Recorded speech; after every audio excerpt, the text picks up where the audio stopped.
Aqui no Brasil, a educação inclusiva tem ganhado cada vez mais espaço nas escolas e traz uma reflexão importante. Como garantir que todas as crianças tenham acesso às mesmas oportunidades de aprendizado e convivência? Mais do que uma exigência legal, a inclusão representa um compromisso com a diversidade e a construção de ambientes mais acolhedores para todos, tá? E se cada criança tem suas particularidades, que vão desde limitações até os talentos, como as escolas estão se preparando para esse desafio? É sobre isso que a gente vai falar agora e conhecer um pouco mais sobre a educação inclusiva. E quem conversa com a gente é a psicopedagoga Catiane Coutinho. Seja muito bem-vinda à nossa casa. Boa tarde! À nossa escola. A nossa escola. Muito prazer. Tudo bem? Seja bem-vinda. Tudo bem, amor? bem. Aqui essa escola é inclusiva, tá? Boa. Olha, separamos aqui um lugar pra gente sentar, né? E sabe, eu já vou fazer um parênteses. Que letra linda, hein? Belíssima. Muito Obrigada. bonita mesmo. Belíssima. Essa aqui é o seu lugar, viu? Aluna Vamos, Biane, aluna. aqui a aluna Gabriela e professora. Que gostoso, assim, relembrar os tempos de Saudade, escola. né? É uma Tempo bom. carteira. É muito bom. Quando a gente fala de inclusão, o que é ser uma escola inclusiva? Porque eu vejo muitas escolas também para pessoas com deficiência. Isso não é ser inclusivo? A escola, como inclusão, pensando de uma forma bem específica, né? Nós falamos da escola regular. É quando a escola se prepara para receber esse educando, né? Esse aluno. Nós vamos falar hora criança, hora adolescente, depende do contexto e da faixa etária. Mas espera-se que a escola vá se adaptar para receber esse educando, diferentemente das escolas específicas, que nós podemos falar que no Vale tem bastante, são as APAES, que são escolas já direcionadas para atendimentos específicos para aprendizagens. Quando a gente fala de inclusão, eu acho que é uma palavra linda, mas a gente ainda tem muita dificuldade em realmente agir dessa forma. E a gente tem um certo despreparo, talvez por falta de estrutura, falta de valorização, de apoio, de verbas mesmo, em relação a professores que consigam fazer cursos especializados para atender essas crianças e adolescentes. Você sente que ainda falta muito isso ainda nas escolas? Sim, eu percebo bastante, transitando nas escolas enquanto psicopedagoga, que a gente conta com um público-alvo, né? A gente fala que quando vai encontrar com um profissional nessa área, a gente conta com algo muito limitado, porque não é qualquer profissional que se especializa para essa demanda. Precisa ter tato, precisa ter interesse, porque os cursos, eles exigem muito, as síndromes e os transtornos principalmente, então precisa que a pessoa esteja apta para lidar, que tenha empatia, cuidado, respeito. Então é um público muito limitado. Então, a hora a gente conta com a sorte, a hora a gente conta com a bênção de encontrar com profissionais especializados que dão conta do recado e fazem com maestria. Quando a gente fala de educação inclusiva também, nós falamos, até destacamos aqui na nossa abertura, que todos nós somos únicos, né? E temos ali o que a gente pode destacar de melhor, as nossas qualidades, os nossos defeitos, e as crianças com deficiência também. E quando a gente fala da preparação desses profissionais, essa preparação ela é única para todos ou existe uma especialização, por exemplo, para um TEA, para daí uma deficiência motora? Como que funciona essa preparação no mundo que deveria ser o ideal? Então, para cada tipo de transtorno, de síndrome, existe sim um treinamento, uma capacitação específica.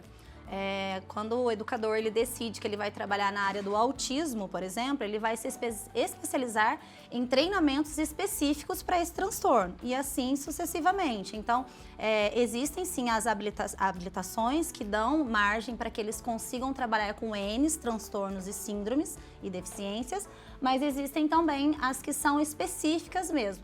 A psicopedagogia, de uma forma geral, ela abrange todas as deficiências, né? A gente consegue trabalhar com as deficiências múltiplas, as intelectuais, as físicas. Então, a gente consegue trazer esse público mais próximo. Porém, existem casos que a gente precisa ter um cuidado mais específico, um olhar mais singular para cada síndrome e transtorno, como é o autismo, né? A gente sabe que hoje trabalhar com autismo não consegue falar de autismo sem falar da teoria da ABA. Então, a gente precisa muito pensar que cada tipo de síndrome e transtorno precisa de um tipo de dedicação. E é necessário, por exemplo, para alguns tipos de deficiências ou até mesmo de síndromes, ter um professor a mais na sala, um ajudante a mais? Em qual situação que isso se encaixa? É importante a gente pensar no diagnóstico, né? Que quando a criança, o indivíduo, ele recebe esse diagnóstico, né? Vem uma carta do neurologista indicando a dependência dele para esse professor de suporte. Não são todos os casos. A escola, né? Ela tem autonomia para decidir na avaliação pedagógica dela qual é o tipo de suporte que esse indivíduo vai precisar. Por isso que hoje a gente encontra muitos confrontos dessas informações, porque ora o médico, neurologista, indica e ora a escola contrapõe e vice-versa. Então precisa ter uma dinâmica assertiva pensando no bem-estar desse educando. Na maioria das vezes, eu enquanto profissional, eu entendo que a partir do momento em que o neurologista coloca isso laudado, existe sim a necessidade desse suporte. Não tem que questionar, eu falo que os diagnósticos eles estão aí justamente para a gente mostrar qual é o caminho que nós vamos tratar. Então, é o ponto de partida. Se o ponto de partida veio do médico, a gente tem que acatar e seguir as coordenadas dele. E, se necessário for, ao longo do processo, fazer as adaptações. Mas, na maioria das vezes, sim, é preciso fazer adaptação com o professor de suporte, que é um professor especialista, né? É um professor formado em pedagogia e também com a especialização na área específica. Então, nós não estamos falando de estagiários, nós não estamos falando de outras áreas acadêmicas, nós estamos falando de professor, de educador, com área específica para cada tipo de deficiência. E você falou do método de ensino. Como que essa criança que vai estar em sala de aula, os pais podem acompanhar esse processo para que ela esteja de fato aprendendo? Porque estar na escola é muito diferente de aprender, de acompanhar a turma, ou não necessariamente acompanhar, mas o passar de ano com aquilo, tipo, estou levando essa criança para o segundo ano porque ela aprendeu tudo que tinha para aprender no primeiro ano de fato. Não simplesmente frequentou a sala de aula. Como que funciona essa validação dessa criança que tem algum transtorno, alguma deficiência? Muito importante nós falarmos das famílias, porque a família é que tem um olhar singular e bem próximo das demandas da criança. Então, a família vai entender se aquilo de fato que está sendo feito está funcionando ou não. Então, precisa sim ter esse olhar da família. Em relação à escola, como que a família vai fiscalizar, né? Vamos colocar fiscalizar, porque de fato é uma fiscalização para entender se está acontecendo dentro do que é direito desse aluno. Nós chamamos de Plano de Ensino Individualizado, que é o PEI, é um documento obrigatório para qualquer indivíduo que apresente dificuldades acadêmicas, independente de laudo ou não. Fala-se muito de que precisa-se de laudo. Na maioria das vezes, quando há o laudo, é automático. Mas quando, por exemplo, você está em processo de investigação com aquele aluno, você automaticamente já tem que pensar num plano de ensino individualizado para que ele avance, independente do laudo, independente da nomenclatura que esteja limitando esse educando.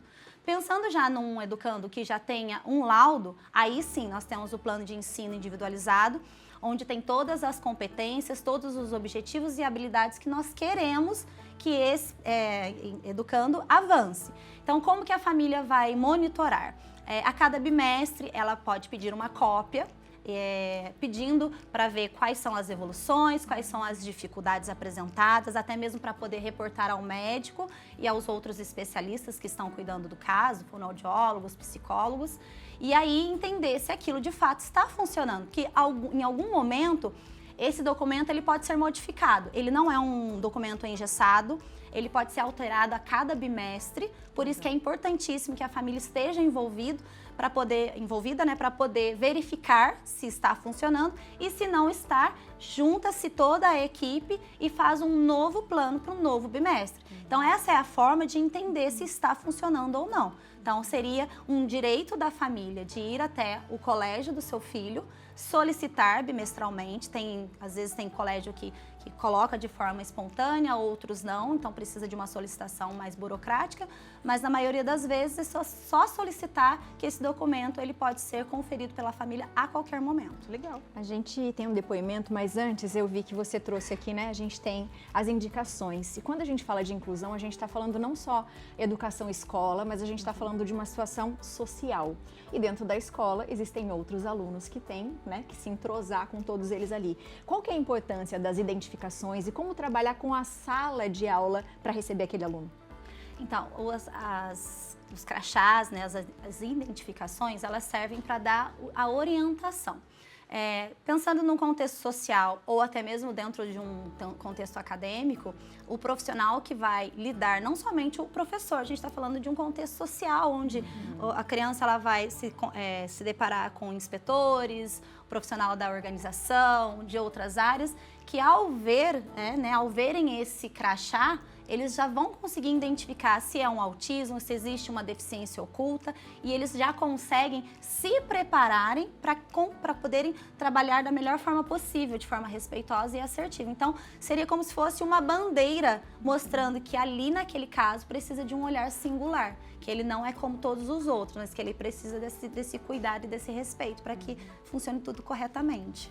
E com relação aos alunos, aos colegas, também é papel do professor fazer com que aquele aluno que tem essa questão singular consiga ser incluído em sala de aula e os outros colegas entendam e sejam acolhedores também, participem desse momento? Por isso que é importante a confecção do PEI, né? Desse plano de ensino individualizado, que o educador, ao receber esse aluno, ele já se prepara. E como que ele vai se preparar? Criando projetos específicos para sensibilizar essa turma, né? Nós sabemos que existem, né, as situações de bullying. Então, quando o professor ele se prepara, a equipe pedagógica se prepara, eles já conseguem montar um ambiente propício para que esse tipo de situação não aconteça. Vai zerar? Não é cabível de zerar, mas a gente vai contar com essa empatia, com essa sensibilidade, tanto do grupo quanto do aluno que vai se sentir pertencente. Então, precisa sim ter esse olhar, pensando em projetos específicos, para conseguir trabalhar essa solidariedade, esse cuidado e respeito. A gente tem um depoimento aqui da mamãe do Tobias. Vamos assistir juntos? Vamos lá. Oi, boa tarde, gente. Eu sou Fernanda, a mãe do Tobias, que nasceu com mielomeningocele e é cadeirante. Hoje eu venho contar para vocês a minha experiência com ele na escola, sobre a inclusão dele na escola. Ele, desde o começo, desde lá do pré até nos dias de hoje, ele foi muito bem acolhido, tanto pelas crianças quanto pela escola, pelos funcionários da escola. A questão do ambiente físico, que precisou adaptar a ele, a escola adaptou, chegou em mim, perguntou o que precisa, explicou para mim o que ela ia fazer em relação à adaptação ao ambiente físico. Foi, sim, muito bom, muito espetacular, tem uma experiência muito legal. Em relação a TDE, ele tem a TDE dele, que é a professora, né, que muitos chamam de auxiliar, mas a TDE, que está sempre com ele, explicando, ajudando o que ele precisar. Aqui no nosso município, eu sou de Cruzeiro, estado de São Paulo. E nós temos também na rede municipal a sala de recurso, que é uma sala que é onde as crianças com deficiência, síndrome ou algum transtorno têm para auxiliar eles no estudo. No questão do meu menino, ele estuda à tarde, que é ao oposto, né, ao horário da escola. Essa sala é muito boa, ajudou ele muito em relação à matemática, as matérias que ele tem dificuldade, eles ajudaram a fazer, ajuda ele em tudo. E assim, em relação para ter um bom convívio, nós temos que ter escola e família, nós temos que ter um bom diálogo para caminhar, para a inclusão andar. Que sem comunicação família e escola não há inclusão. E nós temos que estudar e temos que lutar em relação a isso. Beijos, boa tarde. Um beijo para vocês. Beijo. Que família linda, né? Linda, a gente consegue ver o Tobias ali também feliz quando ela vai falando. E essa responsabilidade dos dois, né? Sabendo que essa parceria entre a escola e a família é que vai dar o resultado de ver a criança ali feliz e seguindo a vida escolar, né? Ampliando, né? Família, escola e sociedade. Eu, você, todas as pessoas. A gente respeitar o espaço do outro, né? Entender e os significados e a forma como a gente trata e não capacita as pessoas, né? Seja sempre muito bem-vinda. Obrigada, foi um prazer estar com vocês. Fico muito feliz de poder vir aqui falar sobre o meu trabalho. Eu falo que eu sou apaixonada pelo meu trabalho, é o meu hiperfoco, eu brinco com todo mundo, é meu hiperfoco e eu fico lisonjeada de estar aqui com vocês falando sobre a inclusão e principalmente engajando, né, que a gente sabe que quanto que o mundo ainda precisa desse olhar singular nas nossas crianças. Com certeza. Obrigada, viu? Eu que Obrigada pela agradeço. sua missão também.